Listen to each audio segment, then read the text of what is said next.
ஒரு வீடு அமைதியா தூங்குறப்போ ஒரு மனுஷி மட்டும் விழிச்சுக்கிறா. சூரியன் கூட இன்னும் சோம்பல் முறிக்காத அந்த அதிகாலை நேரத்துல சமையல் கட்டுல கேக்குற அந்த முதல் பாத்திர சத்தம், அதுதான் ஜமுனா.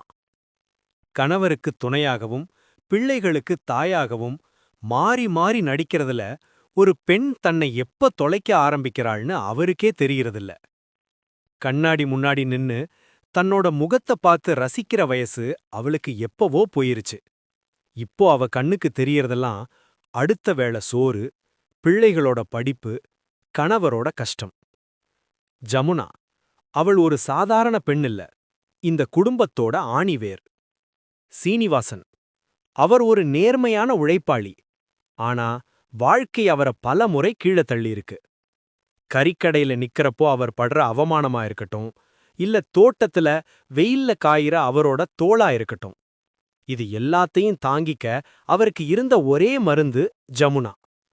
அவர் கோபத்துல கத்துனாலும் வறுமையில வாடினாலும், ஏங்க கவலைப்படாதீங்க, நான் இருக்கேன்னு சொல்ற அந்த ஒத்த வார்த்தை இருக்கே, அதுலதான் அந்த குடும்பமே உசுரோட இருக்கு. வெளியில சீனிவாசன் எஜமானனா இருக்கலாம், ஆனா அந்த வீட்டுக்குள்ள ஜமுனா தான் மந்திரி. எந்த பிரச்சனை வந்தாலும் தன்னோட புடவ தலைப்புல முடிஞ்சு வச்சுட்டு சிரிச்சுக்கிட்டே வேலை பார்க்கற மாயக்காரி அவ. செந்தில், சத்யா, இவங்க 2 பேரும் வாழ்க்கையில ஒரு இடத்துக்கு போயிட்டாங்க. ஆனா அவங்கள கரை சேர்க்கறதுக்கு ஜமுனா எத்தனை முறை பட்டினியா கிடந்திருப்பான்னு அந்த சமையலறை சுவருக்கு மட்டும்தான் தெரியும். தட்டுல சோறு கம்மியா இருந்தா, எனக்கு பசி இல்லடா, நீ சாப்பிடுன்னு சொல்றப்ப அவ வயித்துல இருக்கிற பசிய விட பிள்ளைகள் மேல இருக்கிற பாசம்தான் அதிகமா இருக்கும். தன்னோட பழைய புடவையில பிள்ளைகளுக்கு புது வாழ்க்கை அமைச்சு கொடுத்தவள். தன்னோட ஆசைகளை அடுப்பங்கரையில எரிச்சு அந்த வெளிச்சத்துல பிள்ளைகளை படிக்க வச்சவள். ஆனா விஜய், அவன் ஜமுனாவுக்கு ஸ்பெஷல். மத்தவங்க அவள ஒரு அம்மாவா பார்த்தாங்க, ஆனா விஜய் மட்டும்தான் அவள ஒரு தேவதையா பார்த்தான். விஜய் கண்ணுல சின்னதா ஒரு கலக்கம் வந்தா கூட ஜமுனாவால தாங்க முடியாது. அவன் தோத்து போக கூடாதுன்னு தனக்கு தெரிஞ்ச எல்லா தெய்வத்தையும் வேண்ட முதல் ஆள் அவதான். ஜமுனா நம்புறது ஒன்னே ஒண்ணுதான், நான் மெழுகுவர்த்தியா கரைஞ்சாலும் பரவாயில்ல, என் மவன் விஜய் ஊர் மெச்சற மாதிரி ஒரு சூரியனா ஜொலிக்கணும்.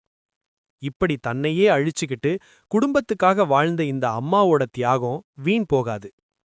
ஜமுனாவின் இந்த மௌனமான உழைப்பு விஜயோட வாழ்க்கையில எப்ப எதிரொலிக்க போகுது?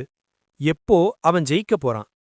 விஜயின் பயணம் இனிமேல் தான் ஆரம்பம். இந்த கதை உங்களுக்கு பிடிச்சிருந்தா லைக் பண்ணுங்க, கமெண்ட்ல இந்த கதை எப்படி இருந்துச்சுன்னு சொல்லுங்க.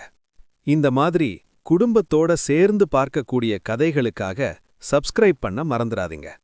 இந்த கதையை உங்கள் நண்பர்களுக்கும் குடும்பத்தினருக்கும் ஷேர் பண்ணுங்க.